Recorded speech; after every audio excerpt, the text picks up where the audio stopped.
video. I know it's been a while. I know it's been a long time since I actually made a full video, but I have some ideas of how I want this channel to go from here on out. And I hope that you follow me on this journey for this new format that I'm going to have. And what I want to do is talk about things like financial literacy that I know about. And I'm not claiming to be a financial advisor or anything like that, but I do have knowledge that I want to share with you, and I want to even get better with my own personal finances, and I'm thinking to look up these terms and things that may be thrown around in the news or in common vernacular that I can break down and help us to understand even more. And my goal is to share some resources to help you to be better financially while I'm growing financially, because I have some work to do as well for myself. So I hope you follow me on this journey. I'm sorry it's been a long time, and I've just been trying to figure out what direction to take this channel in. And I think today is going to be the start of the direction I want to take this channel in here on out. So I hope you enjoy. I understand if it's frustrating, and I apologize again, but I just don't want to be one of those people that puts out content for the sake of it. I want it to have an effect on you, and I want it to mean something that you watch my channel, not just, oh, here we go with another make money online kind of thing. That's not what I'm going to be from now on. And I want to share things that I feel like will help you.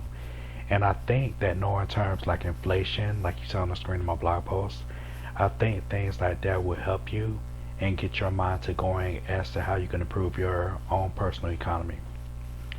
So with that said, this is Share Money YouTube channel, where I share with you resources to help you improve your financial well-being. So my goal is to share with you knowledge and resources to help you improve your financial well-being. So thank you for subscribing to the channel, and I ask that you subscribe if you haven't already, and thank you so much for being back. And like I said, I apologize, and I hope this is a direction that you can appreciate me going in. So what I want to talk about in this particular video is what is inflation and how it affects you. So of course, everyone has been struggling to buy things, regular products. Let's take toilet tissue, paper towels, just regular food that you would get a few years ago, and it was awfully less expensive than it is now. And of course, I will leave this blog post down for you below to be able to read for yourself. And everything's gone up, and it's because of many reasons, but one of the reasons that is prominent out there is inflation. So inflation is, and I'm gonna scroll down to the definition. Inflation is defined as the price increase of goods and services over time. It just happens, and my thought is that every generation, or your grandparents, my parents, haven't experienced some kind of inflation, because it just seems to happen that way. Just my opinion. And this means that the cost of goods and services and products have went up, and we are able to buy less of them.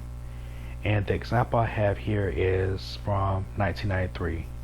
If you had $20 in 1993 and you was going to see a good movie, that probably would have been enough money for you, and you probably had brought something back home with you. The movie probably wouldn't have been $10, but at the same time, you would have been able to have a good time, and you would have been able to get something to eat at a decent price, even if you had just $20. I don't know if I haven't been to the movies in a while, but I know that the last time I went, which was late last year, I think sometime, I was paying well over $10, and that was before I got something to eat. So, rule of thumb, buy something to eat before you go to the movies, because you're probably going to pay a bunch of money just to eat outside of your movie ticket. So, the cost of everything has went up. And another example I provided was that A $20 tank of gas would get you a lot further in 1984 as opposed to 2024. So in those few examples, you can see how things have changed. And there's a few reasons for that, and this is from my research. Like I said, I'm not a financial advisor or anything like that.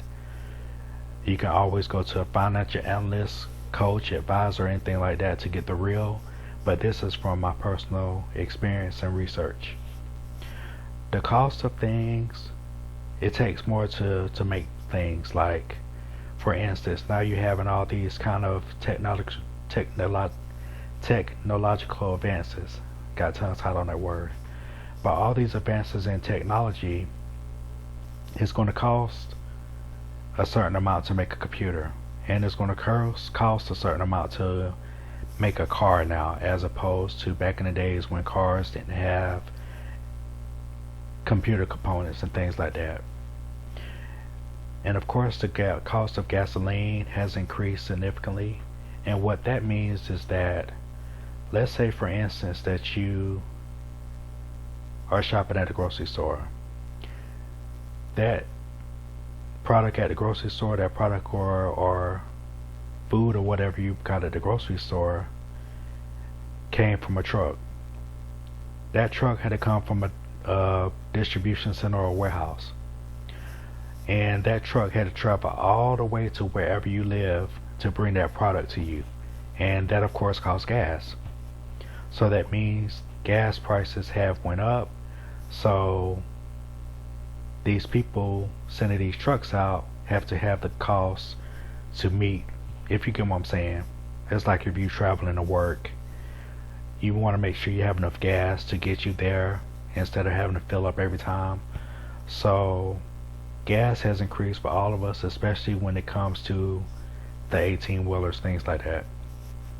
And of course, we have the law of supply and demand. If lots of people want access to a limited product, that product's price is going to go up. So like I said, I'm not a financial advisor. It's just my personal research and what I thought about. When I thought about the topic, what came to my mind. So, how does inflation affect you? And of course, that's the question we want to know for the common working person, for I would dare say middle class. So middle class people that are right at the poverty line or probably below it. We want to know how it affects us, because you'll see topics and things covered on the news and you're struggling to find out, oh, how is this affecting me? Inflation is affecting you, whether of course you see it's affecting you because you've been to the grocery store, you've paid for gas at the gas pump. So obviously you see the effect that it's having on you.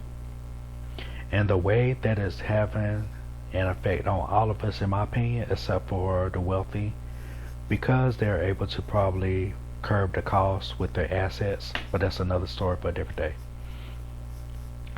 So the thing you want to consider is that you have less money to put in savings or to contribute to investments, to contribute to your kids' college, to contribute to just an emergency cushion. Spending less, spending more for the same product, goods and services now than in comparison to the past. So everything is more expensive now, it seems. Whether it's meat or whether it's fish, or you can just take your look across the grocery store, see how everything has increased. Spending more money, having less money in savings or to invest or for retirement or whatever, is going to affect your mental health and it's going to decrease your financial security. So if you're struggling to make ends meet, you're living from paycheck to paycheck, inflation is going to hit you hard and you're going to be frustrated with life because your money's out of whack. That's just kind of how it goes. And I don't want to make this video too long because I think it's been too long anyway, but there are a few ways that you'll be able to fight inflation. That is by setting up a budget, by bringing in more money from a second job, side hustle, gig, or business, or from a second venture somehow, cutting down your costs as much as you can. And I put an example here. Instead of 4 streaming service, you can cut it down to 2. And you can find little ways, whether it's eating in more or going out less, just to curb the costs where you're not going out too much. And I don't know about you, but when you eat out, you tend to spend more money than you would have as opposed to cooking at home in several cases. Not in all cases, but in several cases. Shop around to see if you can get a good deal for the same product or service you want to get from place X. Try place Y and see if they have a better deal on it. And you can use cashback apps and websites to help you get a little bit of your money back from expenses. Or you can do something like surveys, which I do to help pay for my food on occasion and gas. So hopefully this helps you, and this is kind of the newer direction I want to go in, more of a financial literacy, because I want to not just be in the number of make money online, but I want to actually be able to give you tangible information that can help you. And I hope this video was a beginning of that for you, and I hopefully hope to have more out soon. And if you have anything you want me to cover, I'll try and cover it for you. You can just let me know in the comment section. And thank you for sticking by me, and thank you for your support. And I ask that you stick with me, see how this goes for you. And I understand if you don't like this format, it's not for everybody. But the main reason I'm doing this is because I just don't want to be in that make money online, just what's the hottest business or what's the hottest offer and all that kind of stuff. It just drove me crazy. So I hope this helps you. God bless you, and I will see you guys in the next video.